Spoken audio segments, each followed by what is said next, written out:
канча жылдан бeri ар кандай ойго салып, ар кандай жолго салып чечилбей жүргөн маселе мына эки президенттин саясий эркинин негизинде өздөрүнүн жекече максаттары бири-бири менен маселе чечкенге алып келишип туруп, бул маселе чечилди. Кытайдан, Кыргызстан, Өзбекстан аркылуу темир жол өтүп, ошодон ары Европага чыгабыз деген максаттар, булар дагы элдин, журттун турмушунун оңолушуна өбөлгө болот деген үмүт менен болуп отурат.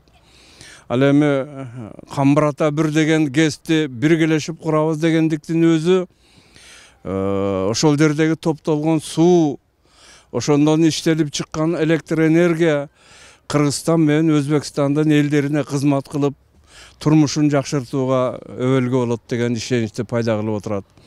Мына ошо окшогон маселелердин катарында элдердин карым катнашы дагы кеңейтилип отурат. Жана ID карта менен өткөнгө мүмкүнчүлүк берип.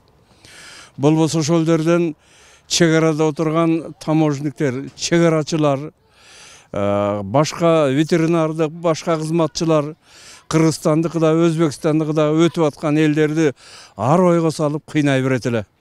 Мына ушул маселе чечилиши дагы кылымдардан бери катташып келген Кыргыз, Өзбек элдеринин, карапайым элдеринин бири-бирине болгон карым катмашын бекемдөөгө, өздөрүнүн жашоосундагы проблемаларды азайтууга алып келип отурат.